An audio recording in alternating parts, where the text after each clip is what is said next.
2024 के चुनाव को लेकर आरजेडी ने अपने उम्मीदवारों की सूची जारी की है और सूची के बारे में जब मैं आपको बताऊंगा तो आप हैरान हो जाएंगे। जो तेजस्वी यादव कल तक कह रहे थे कि जिनकी जितनी आबादी होगी उनको उस हिसाब से हिस्सेदारी दी जाएगी, वो तेजस्वी यादव जब अपने उम्मीदवारों की सूची जारी करते हैं तो यह मालूम पड़ता है कि 22 उम्मीदवारों में से 8 उम्मीदवार तो सिर्फ तेजस्वी यादव के जाति के हैं। दोस्तों 22 उम्मीदवारों की सूची जारी हुई है आरजेडी की ओर से सिवान सीट को छोड़कर, जिसमें से 8 उम्मीदवार यादव जाति से आते हैं और यादव जाति की संख्या कितनी है बिहार में? सिर्फ 14%, जबकि वही 18% वाले मुसलमानों को सिर्फ 2 सीट दिया गया है, जिसमें से अररिया सीट है दोस्तों जहां शाहनवाज आलम चुनाव लड़ेंगे, तो वही दूसरा मधुबनी सीट है जहां से मोहम्मद अली अशरफ फातमी चुनाव लड़ रहे हैं। वही अगर बात करें यादव जाति की तो आपको मैं बता दूं कि सबसे पहले ललित यादव जो कि दरभंगा चुनाव लड़ रहे हैं,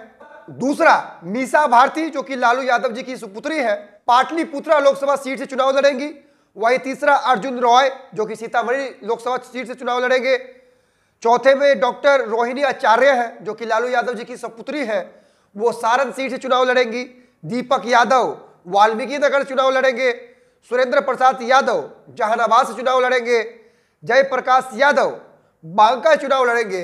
तो वही अवध बिहारी, जिसको लेकर ये कयास लगाए जा रहे हैं कि अवध बिहारी यादव वो सिवान सीट से चुनाव लड़ सकते हैं।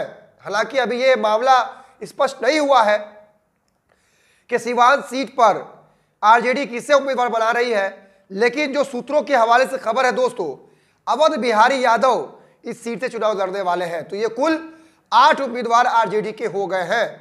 लेकिन यही मैं अगर बात करूं एक और सीट की, तो कहीं ना कहीं ये 8 का आंकड़ा 9 पर पहुंचता है दोस्तों, क्योंकि जमुई सुरक्षित सीट से जो उम्मीदवार है दोस्तों अर्चना रविदास, दरअसल अर्चना रविदास के पति भी यादव जाति से आते हैं। तो कहीं ना कहीं 9 सीटों पर यादव जाति के उम्मीदवार दिए गए हैं। तो वही 2 सीटों पर सिर्फ मुसलमानों को उम्मीदवार बनाया गया है, जिसमें से एक अररिया है, दूसरा मधुबनी है। अब यहां सोचने वाली बात यह है दोस्तों कि जो तेजस्वी यादव कल तक ये कह रहे थे कि जिनकी जितनी आबादी होगी उसी के हिसाब से उनको हिस्सेदारी मिलेगी, तो क्या 18% वाले मुसलमान इस लोकसभा चुनाव में आरजेडी के खाते से सिर्फ 2 सीटों के हकदार हैं?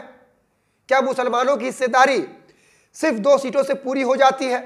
यह एक बहुत बड़ा सवाल है दोस्तों, और जवाब आरजेडी से लेना है आप तमाम लोगों को, क्योंकि अगर हिस्सेदारी की बात होती है तो 18% मुसलमानों की हिस्सेदारी सिर्फ 2 सीट ही नहीं है। जबकि आपको मालूम होना चाहिए दोस्तों, आरजेडी अगर चाहती तो दरभंगा से भी मुस्लिम उम्मीदवार दे सकती थी, शिवहर से भी मुस्लिम उम्मीदवार दे सकती थी। इस तरह के बहुत सारे ऐसे सीट हैं जहां मुस्लिम वोटर्स निर्णायक के रूप में जाने जाते हैं।